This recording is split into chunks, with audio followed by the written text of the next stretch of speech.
మరి ఉపవాసం ఎప్పుడు చెయ్యాలి? మీ ఇష్టం కాదు, శాస్త్రం నిర్ణయం చేసింది ఎప్పుడు చెయ్యాలో. ఒక్క ఏకాదశి నాడు మాత్రమే ఉపవాసం చెయ్యాలి. ఏకాదశి తిథి ఉపవాసం, ద్వాదశి పారణ. సూర్యోదయం అవగానే ఎంత తొందరగా వీలైతే అంత తొందరగా భోజనం చేసేయాలి. యంత్రాలని కూడా ఏం చేస్తామంటే షట్ డౌన్ అని ఆఫ్ చేస్తారు కొన్నాళ్ళు, ఓ 2 రోజులు విశ్రాంతిని ఇస్తారు, ఘర్షణ పుట్టేస్తుందని.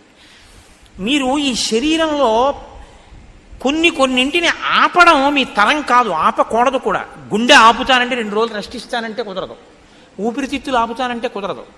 కానీ అన్ని అవయవాలకి కావలసినటువంటి రక్తాన్ని తయారు చేయడానికి, తీసుకున్న పదార్థాన్ని జీర్ణం చెయ్యడానికి ఈ వ్యవస్థ నిరంతరం పనిచేస్తుంది. నిరంతరం పనిచేసే ఈ వ్యవస్థకి విశ్రాంతినిస్తే అది మరింత సంతోషంగా పనిచేస్తుంది.